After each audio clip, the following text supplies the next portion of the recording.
Hello everyone, my name is BJ and I'd like to welcome you back to my channel for another Minecraft Bedrock tutorial. This time we're going to buzz into the world of the humble little bee. With the recent release of 1.14, the Buzzy Bee update, we have a new mob, a few new blocks, and some new interesting game mechanics to take advantage of.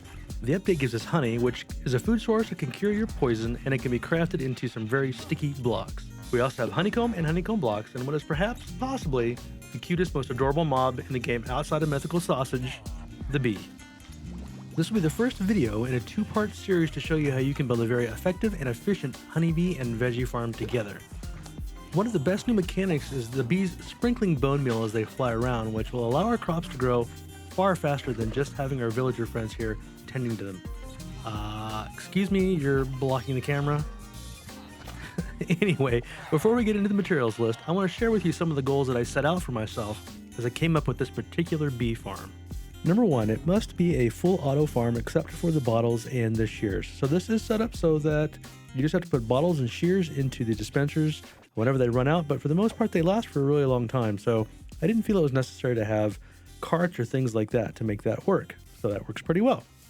Number two, it needs to be a flexible design in a standalone bee farm or as a combo with a veggie farm, which is what we're going to be doing in these two tutorials. We're going to be working on the bee farm first and then on the veggie farm and show you how they can go together. And then the last thing I wanted it to do was to be tileable and expandable, which it actually is. So this first tile that I'll show you right here is 2 blocks wide by about 7 blocks tall because it actually counts as an extra block up there on top where we have to put the redstone dust, and it's 6 blocks wide. Overall, pretty straightforward and easy to build. The cool thing about it is that it is tileable, as we mentioned before, so you could tile it like this. This is an example of 3 tiles side by side, and then you could just continue these all the way down as far as you want it to go. Or you could do something like this where it incorporates a mirrored side. And so this tile right here is what we're going to build today, is that single one, and then we're going to mirror it to the other side. So we kind of have these pods of 2. And so this is 8 blocks wide, and you can continue this on down as far as you want. And it works out really, really well. And the other thing that I might point out too is that it's actually mirrorable. And so as long as you had a block that was in between that could have grass blocks and flowers on it, you could actually mirror it to the other side and have it in a relatively compact space. So I think that works really well. You can get tons of honeycomb and honey out of this without too much problems. Now that we've talked about the tileable and some of the goals, let's go take a look at the materials we need for our build, and then we'll get into plan view and start building this bad boy. In terms of materials, we're going to be talking about the quantities per slice. Now, of course, we're going to have 4 slices today in the farm that we're going to be building, but in terms of the quantities that I'm showing here, these are just for 1 slice. So you'll be starting off with 10 solid blocks, and they can be any solid block that you want. I'm just using iron so that it's a little bit easier to see, but it can be anything as long as it's a solid block. You'll need 2 chests as a minimum. In the case that we're going to be putting 4 together, you'll still only need 2 chests, unless you're going to be combining this together with something like a veggie farm, where you're going to have tons of drops, and you'll need probably some sort of deeper storage system with multiple double chests. We'll need 1 half slab that you put up there on top. You'll need 5 hoppers, which is the most expensive part of this build that I wish I could come up with a simpler solution to it. We could use things like tracks and carts probably, but I think this is the simplest in terms of construction. It's just a little bit expensive in terms of materials. Next, we'll have 9 blocks of glass, and these could be really any solid block that you want them to be. I just like glass because it keeps it a little bit more open, and in this case, just for a little bit easier to build. You'll need at least 1 beehive per slice, and I would recommend having at least 2 to 3 bees, and when you build it, I would really recommend breeding them up, so that in the case where we have 4 of them together, you're going to have 16 to 20 bees overall. I think it just makes it a little bit more efficient, a little bit better bone meal spread, things like that. Then we're going to have 2 comparators, 1 repeater, 8 redstone dust, and 1 redstone torch. And that's because this system uses pretty much your standard item filter that you use for a lot of mass storage systems. And it's a pretty straightforward build, but that's the only kind of really redstone components that we're going to need for this. Additionally, you're going to need 1 trapdoor. It could be any material. It doesn't need to be oak. You'll need 1 dispenser. You don't really need an anvil for the build in and of itself, but you will need to be able to rename several blocks, at least 20 per slice. So in this case, we'll have 80 with something else like filter item or some other name that'll help the system work a little bit better in these filters for mass storage systems. So pretty much straightforward building materials, and I think it's pretty straightforward and easy to build. So let's go ahead and talk a little bit about the plan view, about the layout of how this works together, how it works with chunks, and then we'll get directly into the build. Let's talk really quickly about what we see in plan view. So we have a couple of different things here that are designating the important areas of the build. We have the red outline that represents the chunk. We'll talk a little bit about chunk alignment in just a minute. We have this area with the yellow and green glass panes interspaced with the red ones, or the glass blocks, that represents the 15 by 15 area of the veggie farm. And that's what these white blocks, the white iron blocks, also represent. And then we have this 9 block wide by 7 block deep, represented by the blue here, where we're going to be building our honeybee farm. Now I know that it's 9 blocks wide by 7 blocks deep, and we had said that it's 8 blocks, but because this is a 15 by 15 area and it's kind of an odd block number, we're going to have 1 block in between, and then we'll build the 4 block wide, the bee farms on either side, and I think that'll just help it align and be a little bit more symmetrical, which goodness knows I always love symmetry. Let's talk really quickly about chunk alignment. I haven't done much in the way of aligning the chunks or understanding how the chunk alignment could affect this farm, but with some experience in other farms being broken by chunk alignment and kind of messing it up, I thought it would be a good idea to include the redstone area where the hives are, and individually where we're going to be having the villagers, 2 to 4 villagers that will be stationary at all times, all existing within one chunk. And I think that's just going to help it, just in case for some reason you go off in some area and the chunk alignment does matter. I wanted to make sure all the kind of important components of this farm were existing within that chunk. Now, you don't necessarily need to do it this way. I just recommend considering it if you possibly can. Also, orientation doesn't matter. It doesn't matter whether you're facing north, south, east, or west. This should work in any orientation. All right, that said, let's go grab some of our materials really quick and start clearing out this area and talking about how we're going to lay it out. All right, if you're going to chunk align this, then come down to whatever corner you're going to start from, and then come in 1, 2, 3 blocks, and that's where you're going to start. So we'll go ahead and put these back. I just used that to count. And let's go ahead and put that one back while we're at it. 1, 2, 3 blocks is where you're going to start, and then go 1, 2, 3, 4, 5, 6, 7, 8. If you're not going to worry about building this with the veggie farm, or you're not going to build it within a chunk, then you're only going to go 8 blocks wide. But in this case, we're going to go 9 because that's how we're going to do this. And then once you have that in there, if you are going to not be worried about chunk alignment, but you're still going to build this all together, then you just come in 1, 2, 3, 4, knock out that 5th one in the middle, and then you'll have 4 on either side. And you'll make sure that this is 9 blocks wide. Now you're going to go 1, 2, 3, 4, 5, 6, 7 blocks, and then you're going to go ahead and just dig out the rest of this area 3 blocks deep. All right, now that we have that area cleared out, let's go ahead and start by building the structural components for all the redstone's going to be. You're going to come back to either side, doesn't really matter each one. We're going to start on this side. You're going to put 1 block there, 3 blocks up on top, 1 down, and 1 there. This is the structure that we need for the item filter.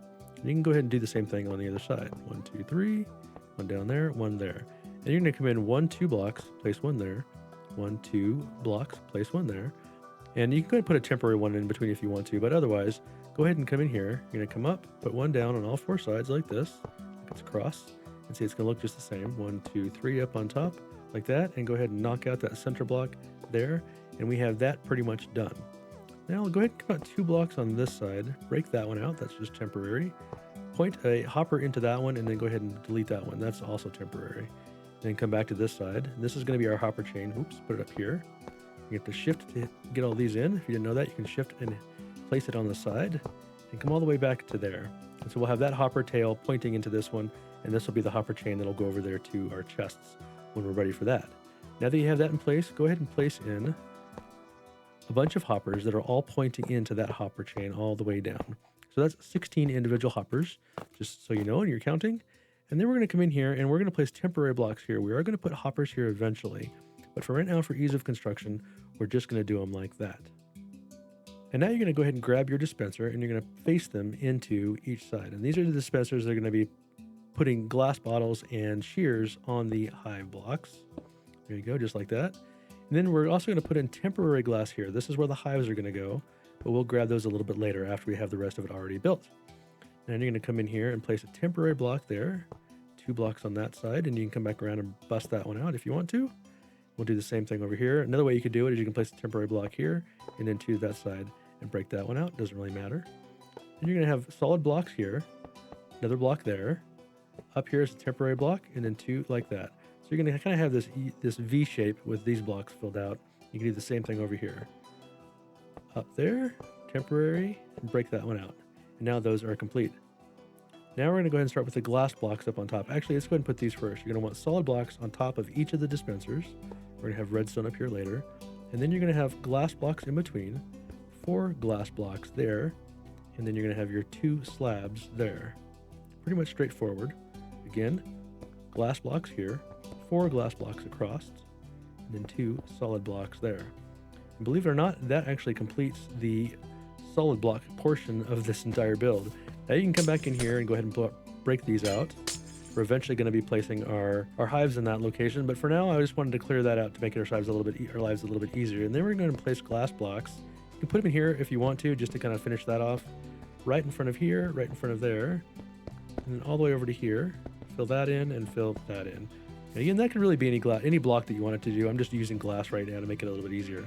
Before we put these hives in, we're going to go through and put in trapdoors here. Now we're going to fold those down, but for right now you can just leave them up so you can get in and out. Now we're going to place our trapdoors here again. And what these are going to do is this is going to catch a lot of the things that come out of the dispenser. And so when the dispenser shoots the bottle into the hive, or the shears shear off the honeycomb, sometimes they jump all over the place. And so a lot of these solid blocks we're putting around it are going to force them to hop out in a particular direction. And then these trapdoors are what are going to, oops, I didn't want to put that back there. Uh-oh, I just broke some extra stuff out. These trapdoors are what are going to be stopping that stuff from getting out of this area and forcing them to drop straight down into our hoppers. And I found that this works really well in making sure that everything is contained. Now that we have all that worked out, let's go ahead and go grab our redstone and do the redstone components of this. All right, the redstone for this is pretty straightforward for the most part. We have the 2 circuits. One is for the item filter and the other one is for the hive and reading how full it is. And the thing that I'll point out really quickly is that when we have a comparator that's coming off that hive, I believe there are 3 different states other than off or empty on this. And so I think when you have bees in there, we'll get anywhere from 2 to 3 redstone signal depth. But when it is completely full of honey, we'll get a full 5 strength. And so the way that these circuits work is that there are a couple of different paths it can take. When it's full of 5, in this particular case, it would go 1, 2, 3, 4, 5. And this would be reading anything that we would have at the end of this. It would be able to understand it. If we did the same thing, it'd be 1, 2, 3, 4, 5. Then if we had something at the end of this, this wouldn't be strong enough to actually have this register it. And that's the purpose of how this actually works. So let's go ahead and just do these circuits really quick. So we'll have where the hives go right there. We have a block, which the nice thing about comparators is it actually reads through a block as if it's not there. So we'll have 1 there, a comparator there, and then we'd have 1 strength, 2, 3, 4. Oh, actually, I didn't turn that right. 4, 5. And now if we do that on the other side to here, we'll put a comparator there, and then 1, 2, 3, 4, 5. And then these solid blocks are what's going to power the dispensers below. And so what's happening is when that hive is registering a signal of 5, it'll go 1, 2, 3, 4, 5 in this direction. But going the opposite direction, it would go 1, 2, 3, 4, 5. And it wouldn't be enough to trigger this hive on this side or this dispenser. And so the way that works is that with that signal strength of 5, it can only trigger the dispenser that's directly associated with the hive, which is really how this whole system works. Now let's go ahead and put in the other redstone really quick. We will have another hopper that we're going to replace here that'll be pointing with its tail into this comparator, but we'll come back and do that a little bit later. So we'll have that comparator in place on that side, those 2 there. And I think I can get up in here and place 1 there and 1 there. We'll need these comparators. I can point against that block and have that there. And we'll have a comparator right there. Now let's go ahead and do the repeaters really quick from the item filters down below. You'll want to be pointing a repeater into this block on all 4 of them with a repeater setting of 1, so you don't need to actually change the repeater at all. Right there. Now we can come in with our torches and place those underneath here, like such. And what that's doing is that's powering this block, which will lock that hopper and prevent it from sending its items through until it's ready. And then we have our redstone. We'll put the 3 on each of our item filters. And then as we did here, we'll complete the redstone on this side, which is on both of these blocks, both of the slabs, across all 4 glass, and then onto the top of those solid blocks, which will make those other hives work. Now, what you can do is if you have your hives that already have bees in them, what I would recommend doing is probably smoking them immediately when you put them in. That might be a good idea, just to make sure nothing bad happens and you get bees out stinging you and stuff. But just be aware that if you do have bees in there, they're going to start popping out, and it's possible they're going to fly all over. So you may want to wait to put those hives in until you have this enclosed, or go ahead and enclose it temporarily before you put those hives in. But either way, that's up to you. What's probably going to happen is they're going to start flying in and out. And so what we have is we have this one wide open gap here that will allow them to get it in and out. They can go in through the bottom or through the front of the hives. And the other thing you can do is if you end up running into problems with this, and I've seen it both ways, you can actually bring these out. Let's see if I can show you this way. Break that one and break that one. And then do the same thing here. Put it up here and then off the edge of that. And in some cases, you might want to have a full block out there. And so if you run into problems with the bees being able to or willing to get into the front of these, what you can do is just move these out one. In fact, I'll go ahead and do that on both of them. Place that there, place that one there, break that, place that one there. And that just gives us an extra block on the inside. And it ends up working probably a little bit better. That allows the bees a little bit more movement, and it doesn't hurt anything. It doesn't really cost us any space. Now that you have all this in place, what you could do is go through here and place your grass blocks back. Again, we had just left that there to give us space for construction and getting in and out. And then what I would recommend doing, let's see if we got some flowers here really quick. Should have had these on my hotbar. We'll just use some corn flowers. How does that sound? Let's go ahead and get rid of the glass block. And then place your flowers directly out in front of here. Now, as we mentioned earlier, if you wanted to go ahead and enclose them, you could go ahead and build a glass wall right here. In fact, we'll go ahead and do that just for the purposes of this bee farm so that it's relatively complete. Go ahead and close this in. Then I'd recommend go ahead and putting half slabs on top so that this will prevent the top from being spawnable. Of course, you can use any material that you want. It depends on where you want to put it. But I think closing in the top of it with something like half slabs, just to kind of prevent it from being spawnable, is a pretty good idea. And you can come back and fill in any of these areas where there isn't redstone, and it will work out just fine. Now, one of the things to keep in mind with doors on here is, let's go ahead and get a door out, is that when you actually have the veggie farm going, you're not going to want to use a wood door because the villagers can open the wood doors, so you'd want to use metal ones. But in this particular case, with just the bees, you're okay getting away with, in fact, I'm going to put it on this side, a wood door so you can get in and out. Just be aware that the bees can actually follow you in and out if they wanted to, so you just got to be a little bit more careful. But here you go. Now this thing is completely enclosed. Now you can put your hives in if you want to and make that work. Now the last thing that we need to do is put in our hoppers here so that these are pointing in. And the reason I waited to the end was it just makes it a little bit easier from a construction standpoint to do this a little bit later. And the other thing is I would recommend doing this either after you have all the other stuff that you need to make sure and get your item filters working, which we'll talk about in just a second, or you can put in a redstone torch here. And what that's going to do is lock these hoppers for you so that you can actually do this work on the dispensers a little bit later. But we'll talk about that in just a second. So now what we need to do is we need to go gather up all the honey bottles, the shears, and the extra item filter blocks that we will need. And then I will show you how to set up your dispensers so that this system will be working completely from now on. Now let's set up our filters so that they're functional. But first, let's go ahead and put in our double chest down here. I forgot to do that a little bit earlier. And you can, of course, tie this into any larger system that you want. But at the very minimum, you're going to want to have a double chest down here to put all your stuff into. Now let's set up the item filters. So if I went ahead and dropped in my glass bottles or my shears into here now, they would just go right out, but right down into there. In fact, let's go ahead and do that. I'll just show you. Drop shears in, it comes in, goes out, goes directly into, actually it's probably going to be in one of these hoppers because they're locked and I can't quite reach it. I just let my shears go away. Oh, right there. There you go. All right. So that's showing you that this hopper is locked and this one is passing on through. And what we want to do is essentially lock this one. And the way that we do this is with our item filters and then our honey bottles. And so what we want to do is take your item filters and you can right click and you're going to want to put in 5 in each of these 4. And then go ahead and drop in your honey bottle like that. And it's going to pass through all the ones it needs to until it gets to the point that it will shut off, which is 6 honey bottles. And the rest should pass down into here. There's probably one locked in there somewhere. I can't quite reach it again. Can I get that one? Yep, there's still one in there. And you want to go ahead and leave that one there. So that's why you're really going to need 7 bottles per dispenser. And that should work out just really well. Now we're going to come down to this one and do the opposite one, or not the opposite one, but we're going to do the one with the shears. And this is if you want to get the honeycombs instead of the honey itself. So we're going to do the same thing on here. You're going to go ahead and put 5 in there. And you're going to go ahead and do the honey bottles again, like this, and let those go on through.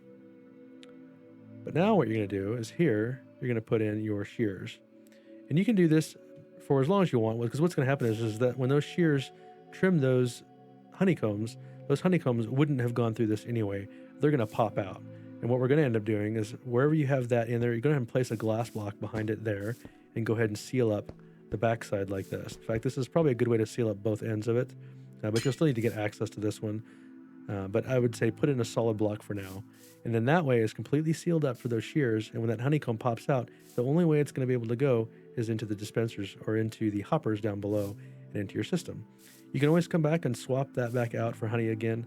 Or when you get enough honeycombs, you can switch out those honey bottles for the honeycombs, and that'll make this system work a little bit more efficiently, or it'll actually pull those things through. Totally up to you, but that's a good way to set it up for now. And then we can go ahead and do these other two dispensers really quick, or we need to do the filters first. 5 blocks into each one. We can drop in our honey bottles there, and it should go down to 6. And then my other honey bottles, I like go through over to this one right. I don't see if I can grab it. Yep, nope, not that one. I can't grab it, can I? Let's go ahead and grab it out of there. Oh, it actually went down to the chest. So let's go grab them out of the chest really quick, and then we can set up that last dispenser. Here we go. Reach in there. And that's why you needed a couple of an extra stack of this stuff. And there we go, just like that. Drop that one in, and it should drop down to 6. All right, now we have all of our dispensers set up, or actually we have all the filters set up. Now we can put the stuff in the dispensers. So for the other 3 where we didn't put the shears, you can put the glass bottles in. And if you want to, you can actually fill this up with shears as well, just to make sure that you have plenty in there. In fact, I would recommend putting all 9 shears in there. And the rest of these we can have glass bottles. And of course, you can put 9 stacks of glass bottles in there if you want to. Some people have the train tracks that run across these, dropping all the bottles and things into it, but it seems like overkill. I don't think it's necessary, just because how long is it going to take to go through 9 stacks of bottles? All right, let's go ahead and get some bees in here and get this thing functional and come back and show you guys this thing working. All right, we've had the bees functioning for about 5 minutes now, not very long actually. And one thing I did want to point out after I had gotten them in there that I realized is that when we moved the trapdoors out from directly underneath to give them a little bit more space to get into the front of the hives, I ended up creating with only a 1 block wide version of this, a trap above. So they couldn't actually get down past the edge of that trapdoor without going down and around, and their AI wasn't working very well. So what I did is I just added 1 more block wide, which is fine because as we build the rest of the farm, we're going to need that space anyway. And then I added in a bunch more flowers, and that actually provided an individual flower for each bee. So one revision I would make to what I was showing you earlier is make sure this is 2 blocks wide and 9 blocks wide or long, and then that way you have 18 flowers in there. That way you have at least 1 for each individual bee, which I would actually recommend. And then the other thing that we have going on here now is we have enough bees coming in and out. I can show you some of the redstone and what's going on in there. And so each one of these hives clearly has something in it. And like this one, we're all the way up to 4. Oh, did it just clip? I think it just went ahead and fired. I think we missed it, unfortunately, but that should mean that we have a bottle down here. Oh, I should have put that off to the side. So we'll put that down here for a second and keep an eye on these things. You can see some of these redstone signals are getting pretty long. So this one's pretty close. Did it just fire? Nope, not quite yet. It only needs a little bit more, and then that one's going to go. You can hear them popping in and out of the beehives. And these signals are pretty strong. So we should have one popping pretty soon. Let's see if we can get down in here and see it.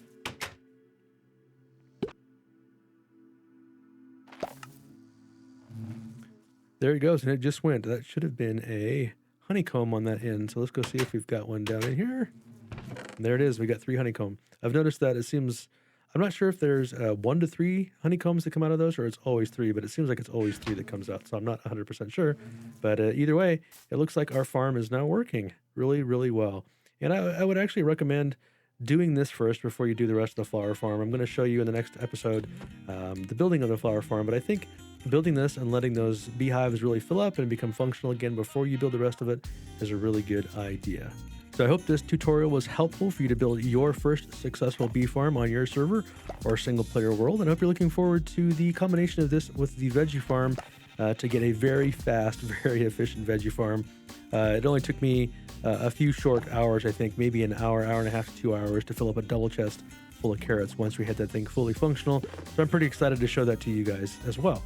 But I hope you found this useful. If you did, please hit that like button, maybe even subscribe if you're so inclined. If you have any other recommendations or you notice anything about this, feel free to let me go. This is a really new mechanic new mobs and everything in this game, and so I apologize that this tutorial was probably a little bit longer than the typical one, but I think it was kind of important to talk through some of the rationale behind the decisions of the way that the farm works and some of the mechanics. So again, I hope you found it useful, and we will see you guys very soon in the next tutorial for the veggie farm that works together with this bee farm.